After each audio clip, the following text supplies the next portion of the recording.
Praise the Lord. പ്രിയമുള്ള സഹോദരങ്ങളെ, പ്രഭാഷകന്റെ പുസ്തകം 19-ാം അധ്യായത്തിന്റെ 30-ാമത്തെ തിരുവചനത്തിൽ ഇങ്ങനെ ഒരു കാര്യം എഴുതി വെച്ചിരിക്കുക.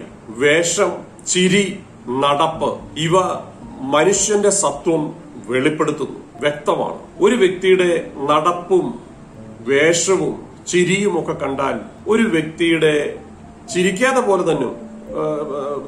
തന്നെ ഒരു വ്യക്തിയുടെ വേഷവിധാനങ്ങൾ കണ്ടാൽ തന്നെ ആ വ്യക്തിയുടെ ഉള്ളു മനസ്സിലാക്കാൻ പറ്റും. ഒരു സംശയമുണ്ട്. ഒരു വ്യക്തിയുടെ ആത്മീയത നമുക്ക് മനസ്സിലാക്കണമെങ്കിൽ ഒരു വ്യക്തിയുടെ വേഷം നമുക്ക് കണ്ടാൽ അറിയാം.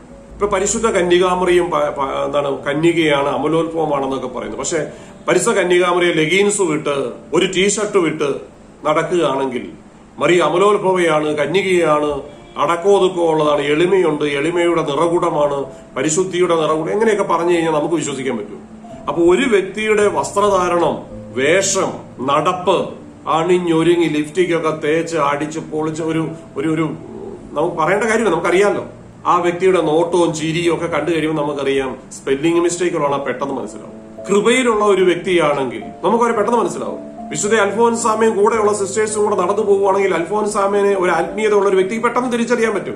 ചുമ്മാ തെക്കോട്ടും വടക്കോട്ടും അങ്ങോട്ടും ഇങ്ങോട്ടും ഒക്കെ നോക്കി ചിരിച്ചും കളിച്ചും ഒരു ഇതായിട്ട് നടക്കത്തില്ല. ഒരു ആത്മീയത ഉള്ള, ഒരു ദൈവസ്നേഹമുള്ള ഒരു വ്യക്തിയെ, ഒരു ദൈവഭയമുള്ള ഒരു വ്യക്തിയെ, ആ വ്യക്തിയുടെ നടപ്പ്, എടുപ്പ് എല്ലാം നമുക്ക് വ്യക്തമായി മനസ്സിലാവും. എന്നിട്ട് കൾച്ചറാണ്, ഈ ലോകത്തിലല്ലേ, അങ്ങനെയല്ലേ, ഇങ്ങനെയല്ലേ എന്നൊക്കെ അതിനെ ന്യായീകരിച്ചിട്ട് കാര്യമൊന്നുമില്ല. കാരണം വചനം വ്യക്തമാണ്. അല്ലെങ്കിൽ വചനം സത്യമല്ലെന്ന് എഴുതേണ്ടത്. വചനം സത്യമാണ്, മിഥ്യയല്ല. അപ്പൊ അതുകൊണ്ട് പ്രിയമുള്ളവർ, ഈ വചനത്തിനെ നമ്മൾ നോക്കി നമ്മുടെ ജീവിതത്തെ ഒന്ന് ക്രമീകരിച്ചാൽ, ഓരോ കത്തോലിക്കനും ഇതനുസരിച്ച് ക്രമീകരിച്ചാൽ, ബാഹ്യമായിട്ട് പലതും ചെയ്തുകൊണ്ടോ കാര്യമില്ല. ഹൃദയത്തിന്റെ നിറവിൽ നിന്നാണ് അതിനെ സംസാരിക്കുന്നത്. ഉള്ളിൽ എന്തെങ്കിലും ഉണ്ടെങ്കിലേ അത് പുറത്തേക്ക് വരുള്ളൂ. അല്ലെങ്കിൽ വെറും ആചാരാനുഷ്ഠാനങ്ങളൊക്കെ പോലെയോ കുറെ ചടങ്ങ് പോലെയൊക്കെ ആയി മാറും. ചിലരൊക്കെ കണ്ടിട്ടില്ലേ, ധ്യാനത്തിന് വരുമ്പോൾ ഒരു പ്രത്യേക വേഷം, പ്രത്യേക നടപ്പ്, പ്രത്യേക എടുപ്പ്, പരിശുദ്ധ കുർബാന സ്വീകരിക്കാൻ പോകുമ്പോൾ ഒരു നടപ്പ്, ഒരു എടുപ്പ്, അല്ലേ, ചില അച്ഛന്മാരെ കാണുമ്പോൾ, ധ്യാന ഗുരുക്കന്മാരെ കാണുമ്പോൾ, പ്രാർത്ഥനാ ഗ്രൂപ്പിൽ വരുമ്പോൾ, എന്നാ പിന്നെ അവര് ഒരു ഉത്സവത്തിന് പോകുമ്പോഴോ, ഒരു തിരുനാളിന് പോകുമ്പോഴോ, അല്ലെങ്കിൽ ഒരു ഒരു ആഘോഷങ്ങൾക്ക് പോകുമ്പോഴോ അവരുടെ വേഷങ്ങളെല്ലാം നേരെ തിരിച്ചു മാറും, തലകുത്തി മറിയും. കാരണം എന്തുകൊണ്ടാണ്? ഓരോ സ്ഥലങ്ങളിലും ഓരോ വേഷം. എന്നാൽ ഒരു ആത്മീയ മനുഷ്യൻ എല്ലാ സ്ഥലങ്ങളിലും ഒരുപോലെ ആയിരിക്കും. അത് ഇന്ന സ്ഥലമൊന്നുമില്ല. കാരണം എന്താ? ആ വ്യക്തിയുടെ ഉള്ളിൽ നിന്ന് വരുന്നതാണത്, ഹൃദയത്തിന്റെ നിറവിൽ നിന്നാണ്. സംസാരം വീട്ടിലും നാട്ടിലും എല്ലായിടത്തും ഒരുപോലെ ആയിരിക്കും. നടപ്പും അതെ, എടുപ്പും അതെ, നോട്ടവും അതെ, ചിരി അതെ, എല്ലാം വ്യത്യാസമൊന്നും ഉണ്ടാകത്തില്ല. ഇപ്പൊ അസീസിലെ വിശ ഫ്രാൻസിസ് വീട്ടിൽ എങ്ങനെയായിരുന്നു അതുപോലെ തന്നെ നാട്ടിലും സന്യാസ സമൂഹത്തിലും അതെല്ലാം ഒരുപോലെ ആയിരുന്നു. അനുസരണമുള്ള വ്യക്തിയായിരുന്നു. അതുകൊണ്ട് മാർപ്പാപ്പ പന്നിക്കുഴി പോകാൻ പറഞ്ഞപ്പോൾ പന്നിക്കുഴിയിലോട്ട് പോയി. അതുപോലെ തന്നെയാ എല്ലാവരുടെയും ജീവിതം. നമ്മുടെ ഉള്ളിൽ ആത്മീയത ഇല്ലാതെ വരുമ്പോൾ നമ്മൾ ഇങ്ങനെയുള്ള അവസ്ഥകളെ നമ്മൾ അതിനെ ന്യായീകരിക്കാനായിട്ട് ശ്രമിക്കും. അപ്പൊ അതുകൊണ്ട് പ്രിയമുള്ളവരെ, ഈ വചനം നമ്മുടെ ജീവിതത്തിൽ ഉണ്ടാകട്ടെ. നമ്മുടെ കുടുംബത്തിലുള്ള എല്ലാവരിലും ഇത് മാംസം ധരിക്കട്ടെ.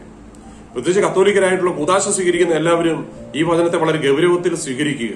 അപ്പോൾ നമ്മുടെ ജീവിതത്തെ ക്രമീകരിക്കാനായിട്ട് പറ്റും. മറ്റാരും ഉപദേശിക്കേണ്ട കാര്യമൊന്നുമില്ല. ശരിക്കും നമ്മൾ വചനം വേണ്ട രീതിയിൽ വായിച്ച് ധ്യാനിച്ചാൽ മതി.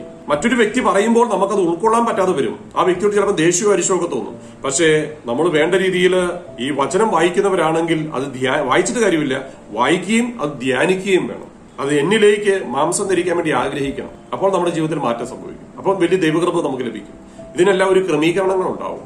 ബാഹ്യമായിട്ടുള്ള ഈ ഇങ്ങനെയുള്ള ആചാര അനുഷ്ഠാനങ്ങള്, ചടങ്ങുകള്, ഇങ്ങനെയുള്ള ഇതൊക്കെ മാറിപ്പോകും. ഉള്ളിൽ നിന്നെല്ലാം വരും.